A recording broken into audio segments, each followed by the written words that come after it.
বাঁকুড়া শহরের স্টেশন মোড় এলাকায় একটি মশলার দোকান থেকে ক্যাশ বাক্স নিয়ে চলে যাওয়ার অভিযোগ উঠেছে দুই দুষ্কৃতীর বিরুদ্ধে।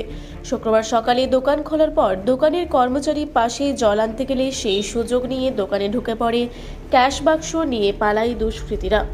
আপনারা দেখছেন রূপসী বাংলা মিডিয়া। এখন একটা ছোট্ট বিরতি, ফিরে আসছি বিরতির পর। পুরুলিয়ায় পাত্রপাত্রী যোগাযোগের একমাত্র বিশ্বস্ত প্রতিষ্ঠান বিবাহ পরিচয়। আপনার মনের মতো জীবনসঙ্গী খুঁজতে পাশে রয়েছে বিবাহ পরিচয়। তাই আর দেরি না করে আজই যোগাযোগ করুন বিবাহ পরিচয়। Municipality commercial complex, second floor, Chaibasa road, opposite PWD office, Purulia. Mobile নম্বর 9232440272। ফিরে এলাম বিরতির পর। আপনারা দেখছেন রূপসী বাংলা মিডিয়া। আমার দোকানে আমার কর্মচারী যথারীতি রোজ সকালে দোকান খুলে, তারপর একটু জল আনতে যায়।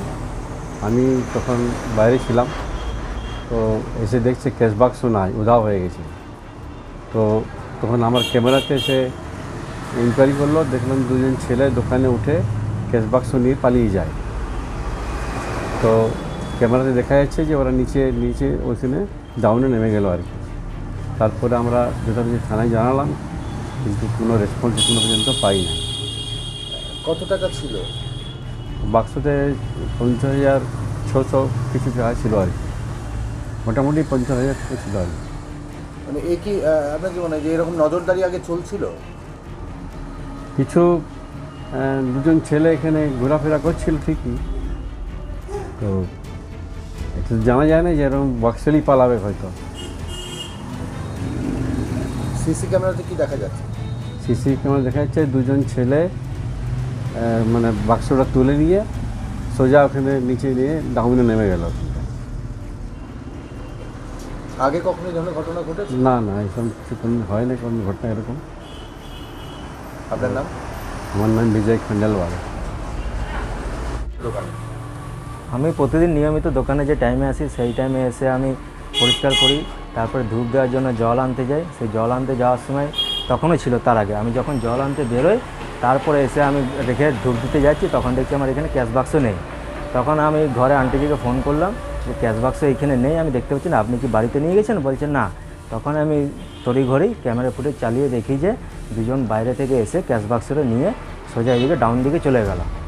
এবং সেই যে ছেলে দুটো ছিল তাদেরকে আমি আগেও কোনো দেখি নাই, কালকেও আমি সচক্ষে দেখি নাই, তাদেরকে আমি ক্যামেরা ফুটেজ দেখেই বুঝতে পারছি যে ওরা নিয়ে যাচ্ছে বলে। এবং কোথা থেকে কে আসে সেটাও বুঝতে পারছি না। এদিকে ডাউনে গোপাল মুখ তো একটু বোঝা যাচ্ছে যে এখানকার কাছাকাছি ছেলেই হতে পারে, স্থানীয়। এবং থানাতেও আমরা সঙ্গে সঙ্গে ইনফর্ম করি। তাদের ছিলই যে তুমি থাকছো না দোকানে। হ্যাঁ, সেটা নিশ্চয়ই হবে, নাহলে সেই টাইমেই কেন আসবে? যে প্রতিদিন হয়তো ওই টাইমটা ফলো করছে, হয়তো কোনো দিনও আমাকে, যে কালকে সেই সুযোগটা দেখে যে আমি বেরিয়ে গেলাম, তারপরেই ওরা দোকানে ঢুকছে। একজনের বাইরে রাস্তায় দাঁড়িয়ে হাতে করে ইশারা করে ডাকছে, আর একজনের দোকানে বাক্সটা তুলে নিয়ে যাচ্ছে। সাদা গেঞ্জি পরেছিল দুজনে, কালো প্যান্ট ছিল, আর একজনের যে বাক্সটা নিয়ে যাচ্ছে তার মাথায় সাদা ওড়না বাঁধা ছিল, পেছনে গেঞ্জিরেই 9 নম্বর জার্সি লেখা ছিল। এটি ক্যামেরাতে যা দেখা যাচ্ছে। আমার নাম বিক্রম সাহা। বাঁকুড়া থেকে দেবনাথ মোদকের রিপোর্ট, রূপসী বাংলা মিডিয়া।